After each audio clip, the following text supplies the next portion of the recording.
అందరు మంచిగున్నారా? Eeshwarappa homeo clinic సమర్పించు ధూమ్ ధామ్ ముచ్చట. ఇక ముచ్చట్లు షురూ చేద్దాం. మన సర్కారు ఆఫీసర్ల పనితరం ఎట్లుంటుందో మీకేరికే కదా. అందరిని కాదు, కొందరి గురించి చెప్తున్నా. ఏ పని చేయాలన్నా చెయ్యి దడపాలంటారు, లేకుంటే ఒక్క రోజులో ఓడిచే పనిని నెలల కమానం తిప్పుతూనే ఉంటారు. ఈడ ఆడాని కాదు, అంతటా గట్లనే ఉన్నది కథ. గిసంటోళ్ళు చేయబట్టి మంచోళ్ళకు కూడా చెడ్డ పేరు రావటే. సరే, ఇప్పుడు అసలు ముచ్చట ఏంటంటే, మనం ఒక సర్కార్ ఆఫీస్కు పోదాం రారి, ఆడ ఏమైందో చూడాలి మీరు. ఇది ఛత్తీస్గఢ్ రాష్ట్రం బిలాస్పూర్లో ఉన్న సర్కార్ ఆఫీసులా. ఏదో హౌసింగ్ బోర్డు దట. ఆ పిల్లగాడు ఏడాది కిందట దరఖాస్తు చేసిండు. ఏదో పేరు తప్పు పోయిందని. ఇక సర్కార్ ఆఫీసులల్లా పనులెట్లా నడుపుతానేయో ఎరకై ఉన్నదేనా. దినామీన పని చేసిర్రేమో అని ఆఫీసుకి వచ్చిండు. రేపు మాపు అని ఆఫీసులు తిప్పి పంపిండు. ఇక గిట్లా కాదని, నా పని చెయ్యూరి మేడం, ఏడాది అవుతున్నది, జర సంతకం పెట్టురని అడిగిండట. కానీ మేడం గారేమో, అసలు నువ్వు ఇచ్చిన దరఖాస్తు యాడున్నదో యాదికత్తలేదో, అసలు నువ్వు ఇచ్చినవా అని అన్నదట. గిట్లంటే ఏమనిపిస్తుందోలా, ఏడాది కిందటి ఇచ్చిన దరఖాస్తు యాడున్నదో యాదికి లేదు అని ఇప్పుడు చెప్తుంటే ఇక ఈయనకు కోపం వచ్చింది. కానీ ఈయన కోపం చేయలే, డైరెక్ట్ ఒక మూటల బాదం పట్టుకొచ్చి మేడం బల్ల మీద గుమ్మరించిండు. ఇగో మేడం, ఈ బాదం తిని జ్ఞాపక శక్తిని పెంచుకో, నా పైలు ఏడబెట్టిరో యాదికి తెచ్చుకోరా అని అన్నాడు. అసలు ఏమని నిరసన చేసిండు అనుల్లా? తిట్టలే, కోపం చేయలే, కయ్య మొత్తుకోలే, ఖాళీ బాదం కాయలతోని ఈ సర్కార్ ఆఫీసుకు బుద్ధి చెప్పిండు.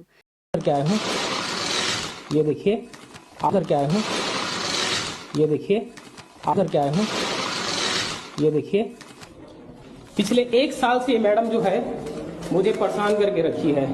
मेरा फाइल इनको बिल्कुल मिल नहीं रहा है, कहाँ रखी इनको याद नहीं है. चक्कर लगा के थक गया इस ऑफिस का. आपको इसको खाना और आपको जब याद आ जाए कि आपका फाइल कहाँ पर है, आप मेरे को बता देना, ठीक है. 1 साल से जो मेरे को आप घुमा रही हो कि आपका फाइल पता नहीं कहाँ रखा है करके, हो जाए तो आप बता देना. अब बनाइए, कोई नहीं है, आप खाइए बादाम, आप बादाम खाइए आप, और खाने के बाद फिर आपको जब याद आ जाए, मेरा फाइल जो आप घुमा के रखी, आपको मिल नहीं रहा है, जो यहाँ पर 1 साल से मेरे को आप परेशान करके रखी हो, आप इसको खाइए. ఇక గిట్లా బాదంను బల్ల మీద ఓచుడుతోనే మేడం జర పరిచయం అయింది. వీడియో తీసుకున్నది. అమ్మయ్య, ఇవాళ బాదం ఫ్రీగా దొరికింది పటు అని అనుకోవచ్చు మేడం గారు. కాదు, సర్కార్ ఆఫీసర్లు ఉన్నదే జనం పని చేయడానికి. అట్లా చేసేదాకా వాళ్లకు వేలకు వేల లచ్చలు జీతాలు ఇస్తుంది ప్రభుత్వం. అవి కూడా మన పైసలే. మరి పనులు చేసి పెట్టేందుకు ఏమైతున్నది? ఏడాదైనా గానీ చేయలేదంటే ఏమనాలే? ఇంకా ఉల్టా, అసలు నువ్వు దరఖాస్తు ఇచ్చినట్టే యాదికి లేదు, ఆ పేపర్ ఏడబెట్టినో అని అనుడేంది కదా. ఇల్లు కట్టేటప్పుడు, గుంతలు మూడ్చేటప్పుడు సిమెంట్ ఉష్కను గమెలాల కలిపి కడుతుంటారు కదా, లేకుంటే నేల మీద కలుపుతారు కదా. కానీ ఒక ఆయన గుంత ఊడ్చేటందుకు సిమెంట్ను ఏడ కలిపిండో ఎరికేనా? చూస్తే మీకు చక్కెర అవుతుంది కావచ్చు. అగో, అసలు లక్షల రూపాయల బండికే చిన్న గీత పడ్డా, లేకుంటే ఏదన్నా కలర్ అంటుకున్నా పానం కలుపుకుమంటది. ఒకటికి 10 మాటల తన్లాడుతుంటాం కదా. అసొంటిది కారును ఇంకెట్లా చూసుకుంటారోలా? ఇగో, గిది పోర్షే కారు. దగ్గర 1 కోటి రూపాయల మీదనే ఉంటది. 1 కోటి రూపాయల కారును దీని ఓనరు దేనికి వాడుతుండో చూడురిగా.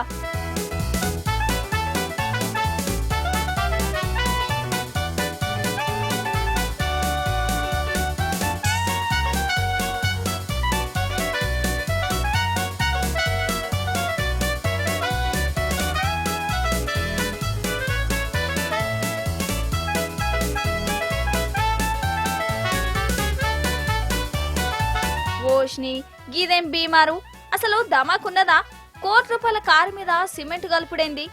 ఏం మనిషో ఏం పాడో అనిపిస్తుంది కదా. నాకు కూడా గట్లనే అనిపించింది. అయితే ఇది నిరసన, ఖరీదైన నిరసన.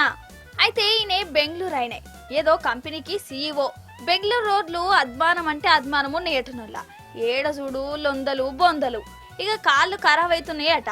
ఇక బెంగళూరు రోడ్లను ఎవ్వరు పట్టించుకుంటేనే లేరని ఈ సారు వెరైటీగా నిరసనకు దిగిండు. 1 కోటి రూపాయల కారు మీదనే సిమెంట్ పని చేసిండు. సిమెంట్ కలిపి కనబడ్డ లొందలను ఊడ్చిండు.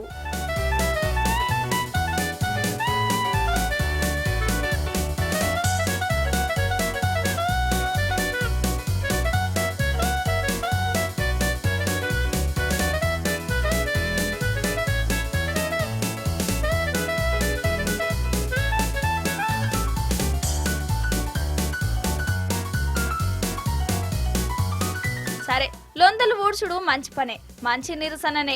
కానీ 1 కోటి రూపాయల కారు మీద వేసుడే చిత్రం అనిపిస్తుందల్లా. అసలైతే గంత ఖరీదైన కారు మీద సిమెంట్ కలపకుండా ఈ కంపెనీ సీఈఓని సూటు బూటు తీసేసి ఒక బనీను లుంగి కట్టుకొని గామాలే మోసుకుంటా గుంతలు ఊడ్చే కార్యం పెట్టుకున్నా అది కూడా పెద్ద నిరసననే అవు. కాకపోతే ఈయన పైసలు గల్లోడు కాబట్టి గిట్లా కాస్ట్లీ నిరసన చేసిండని అంటుర్రు.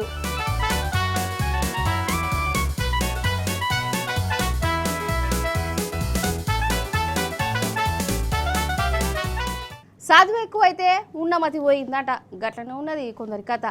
ఏం లేదులా, సాఫ్ట్వేర్ కొలువు అంటే ఇక జీతం సెట్ అయినట్టే కదా. మరి ఇక కొలువు వచ్చినప్పుడు డ్యూటీకి పోయి నెలలా జీతం తీసుకొని ఇంటి ఖర్చులు ఇలా తీసుకొని ఇల్లు జాగను కొనుక్కుంటారు. కానీ ఒక సాఫ్ట్వేర్ ఇంజనీరు ఉన్నాడోలా ఏం చేసిండో ఎరికేనా చూడురు మీరు. ఇంకేం చేసిండు, ఇంట్లోనే గంజాయి మొలకల సాగు కార్యం పెట్టుకున్నాడు. ఆగా చూడవు, ఇవి గంజాయి మొలకలే మంచిగా పెంచుతుండు. మన హైదరాబాదే నాచారంలో ఉంటాడు, సాఫ్ట్వేర్ కొలువు చేస్తాడు. మరి ఇదేం రోగం, కంప్యూటర్లతోని కుస్తీ పట్టకనట ఈ గంజాయి మొలకలు పెంచుడేంది అనిపిస్తుంది కదా. కొందరు గాషారం గట్లుంటది. మరి ఈయనకు గంజాయి అలవాటైందట. ఇక వచ్చిన జీతం అంతా ఈ గంజాయికే పెట్టేటోడు.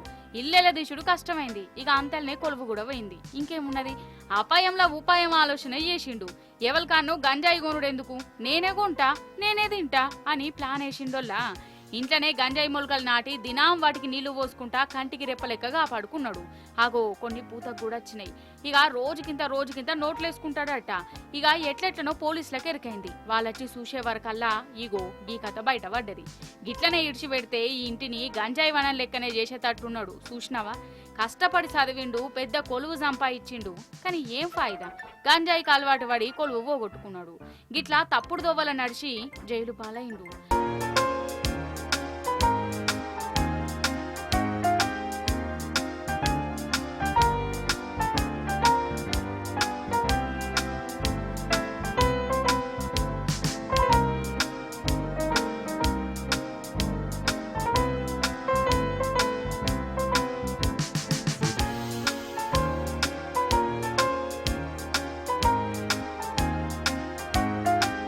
అన్నట్టు ఇంకో గంజాయి గాన్ని చూడుర్రి, ఆగో ముఖం దాసుకుంటుండు చూడు. ఈయన కూడా హైదరాబాద్ అయిననే, సికింద్రాబాద్ నమాల గుండులు ఉంటాడట. ఏదో ప్రైవేట్ కొలువు చేస్తుండు గాని జీతం సరిపోతలేదట. జీతం సరిపోకుంటే టైం ఎల్ల తీసి ఇంకేదైనా నౌకరు చేసుకోవాలి. కానీ ఈయన గంజాయి సప్లై చేసుడు పెట్టిండు. ఆగా చూడు, వీటి విలువ 29 లక్షల రూపాయలటనోల్లా. గిట్లనే బండి మీద గంజాయి సప్లై చేస్తుంటే ఆబ్గార్ పోలీసులు దొరకబట్టిర్రు. నిజం చెప్తున్నా, ఈ నడుమ గంజాయి బ్యాచ్లు బాగాయినాయి కదనోల్లా. గంజాయికి అలవాటు వడ్డోలే కాదు, ఈ గంజాయి సప్లై చేసేటోళ్ళు కూడా ఎక్కువ అయిపోయిర్రు. చిన్న పోరలకు అలవాటు చేసి వాళ్ళ బతుకులతో ఆడుకుంటుర్రు ఈ దివానగాళ్ళు. ఈ రాజకీయ పార్టీల లీడర్లు అప్పుడప్పుడు రోడ్ల మీద ర్యాలీలు, ధర్నాలు, రాస్తారోకోలు చేస్తుంటారు. అయితే జనం కోసమే అయితే మంచిదే. ఏది చేసినా జనానికి తక్లీఫ్ కావద్దు కదా.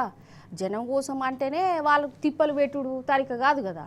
అయితే మహారాష్ట్రలో ఒక పువ్వు పార్టీ మంత్రి రోడ్డు మీద ర్యాలీ తీసిండు. ట్రాఫిక్ ఎక్కడికక్కడ ఆగిపోయింది. అటు ఇంకేమైందో చూడాలి మీరు. అయితే మొన్న పార్లమెంట్లో మహిళా బిల్లు ఫెయిల్ అయిపోయింది కదా. ఇక ప్రతిపక్షం పార్టీలు చేయబట్టే మహిళా బిల్లు ఫెయిల్ అయిపోయింది. వాళ్ళదే తప్పు అనుకుంటా పూపాటోలు ఏదో కార్యం పెట్టుకున్నారు. గిరీష్ మహాజన్ అనే మహారాష్ట్ర మంత్రి బొంబాయిలో ర్యాలీ చేసినోళ్ళ కార్యకర్తలను, లీడర్లను ఏంటేసుకొని. సరే ర్యాలీ తీసుకొని, కానీ మంత్రి గారి ర్యాలీ చేయబట్టి గంటల కమానం ఎక్కడెక్కడ ట్రాఫిక్ అయిపోయింది. అయినా కానీ మంత్రి సారు పిల్లి నడకలు నడుపుతుండు. పోలీసులేమో కావలు కాచుడు. ట్రాఫిక్ ను పట్టించుకునేదే లేదు. ఎక్కడోళ్ళు అక్కడ ఆగిపోయారు. అంతలే ఇగో గీ అక్క చూసి డైరెక్ట్ మంత్రి కాడికి వచ్చి, అసలు నీదేం తరిక, నువ్వేం ర్యాలీ తీస్తున్నావు, నువ్వు చేయబట్టి మేము గంటల కమానం ఎండలో ఉండవలసి వస్తుందని గరమైంది. ఫస్ట్ ఇడికెళ్ళి నువ్వు ర్యాలీ బంద్ చేయి, ఎవరుంటే మైదాన్లో చూసుకో అని అన్నదోళ్ళ. ఇక ఈ అక్క మాటలకు మంత్రి సారు కరెంటు షాటు కొట్టినట్టయింది. ముఖమంతా మార్చుకున్నాడు. ఏం మాట్లాడాలనో అర్థం కాలే. ఇక పోలీసులేమో ఈ అక్కను ఏమో సంజాయిస్తురు. అయినా కానీ ఈమె ఇన్లే, అరే బిడ్డను బడికి పట్టుకపోదామంటే మీ ర్యాలీ చేయబట్టి రోడ్డు మీదనే ఆగవలసి వస్తున్నది. మీరేం మంత్రులు, మీరేం లీడర్లు, మీరేం పోలీసులు అని గరమైంది.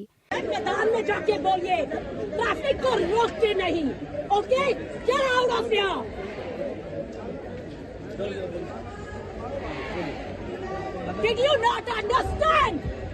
Did you not understand?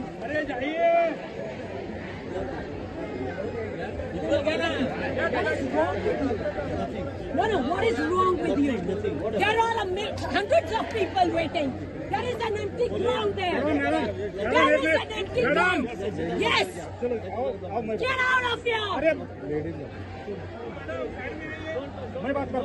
मेरे से कोई बात नहीं करेगा. यहाँ से इस ट्रैफिक को हटाओ. Shut up. ఇక ఈ అక్క గిట్ల అందరి ముందు నిలదీయంగానే మంత్రి సారు స్వారీ చెప్పుకుంటా ఆడికెళ్ళి మాయమైపోయే పని పెట్టుకున్నాడు. పోలీసులు ఏమైనా దబ్బాయిద్దామని చూసిరు గాని అక్క మాత్రం అస్సలు వెనకడుగు వేయలే. పులి లెక్కనే మరలబడ్డది. నిజంగా నాకైతే మంచిగా అనిపించిందోలా. ఒక సాదా సీదా ఆడామెను ఒంటరిగా నడి రోడ్డు మీద మంత్రి సార్ను నిలదీసుడంటే చిన్న ముచ్చట్నా? నాకెందుకులే అని అనుకోలే. మంత్రి సారు ర్యాలీ చేయబట్టి ఎంతమంది తిప్పలు పడుతుర్రో సార్కి అర్థమయ్యేటట్టు చూయించింది. కానీ బాధగల ముచ్చటేందంటే ఈ అక్క ఒక్కతే అటు మంత్రి సార్ను అటు పోలీసులను ఇటు కార్యకర్తలను నిలదీస్తుంటే ఈమెకు ఒక్కరు కూడా సపోర్ట్గా రాలేదోలా. అందరు చిత్రం చూసినట్టు చూస్తురు. అంటే మాకెందుకులే పోలీసులతో పంచాయతీ అని అనుకున్నారు. ఏం పాడో మొత్తానికి ఈమె ధైర్యం చూసి జనాలు మస్తు తారీఫ్ చేస్తురు సోషల్ మీడియాలో.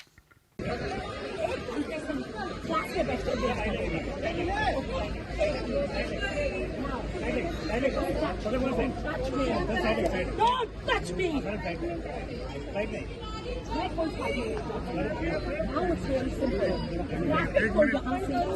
అవుగాని దయ్యాలున్నాయా అసలు? సైకిల్ నడుపుతాయా? అగో గా గుజరాత్లో ఒక తలకాయ లేని దయ్యం పాయింట్ వేసుకొని మరి సైకిల్ నడుపుతుందట. కాదు, అరే సినిమా కాదు, నిజంగానే కాలున్న దయ్యం సైకిల్ తొక్కుకుంటూ పోతుందట. మరి అది ఏం దయ్యం? నిజంగా దయ్యమేనా సైకిల్ గట్ల నడుపుతున్నది? చూద్దాం రారి. చెప్తే నమ్మలేదు కదా. ఆగో మంచిగా చూడుర్రి. మంచిగా ప్యాంటు గీంట వేసుకొని ఎట్లా దొక్కుతుందో చూడు. ఇది గ్రాఫిక్స్ కావచ్చు, సినిమాలలా గిసొంటి సీన్లు బొచ్చడు చూసినాం అనేరు. ఇది గ్రాఫిక్స్ కాదు, నిజంగా నిజమే. ఆగో జనాలు చూసి పర్షాన్ కూడా అవుతుర్రు.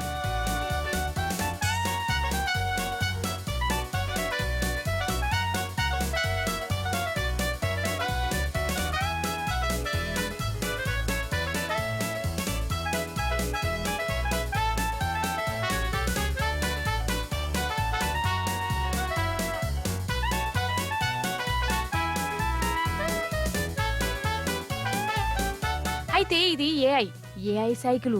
ఈ శివం అనే 19 ఏళ్ల పిల్లగాడు దీన్ని తయారు చేసిండు. ఇంజనీరింగ్ చదువుతుండట. అందరిలేక కాలేజ్కి పోయినామా బుక్కులు పట్టినామా అన్నట్టు ఉండోడికి పిల్లగాడు. ఏదో ఒకటి కనిపెట్టాలనుకుంటా తాపకోపారి ఏమేమో పనులు చేస్తా అంటాడు. ఇప్పుడు గిట్లా మనిషితోని అవసరం లేని సైకిల్ తయారు చేసిండు. ఆగో ఎంత మంచిగా పోతుందో చూడు. మరి మెదడే లేదాయే, చేతులే లేవాయే, బ్రేకులు ఎట్లా ఎత్తది, ఎట్లా మలుపుకుంటది, స్టాండ్ ఎట్లా ఎత్తది అని అనిపించచ్చు. అయితే ఈ పనులన్నీ దానికదే చేసుకునేటట్టు సెన్సార్లు అవి పెట్టిండు. ఆ సెన్సార్లు ఎవరైనా మనిషి అడ్డం వచ్చినా ఈ సైకిలే పక్కకు పోతుందట. తొవ్వ ఎటు చూయిస్తే గట్టు ఉరుకుతుంది. ఆగాలని అనుకుంటే ఆగుతుంది. ఇక ఫోన్లలో కూడా దాని రిమోట్ కంట్రోల్ లెక్క ఎట్లా పడితే గట్ల నడపచ్చా అంటుండు. ఆనుడేంది సూరత్ల జనాలకు చూయించుండు కూడా. ఇక జనాలు దీన్ని దయ్యం సైకిల్ అని పేరు కూడా పెట్టిర్రు.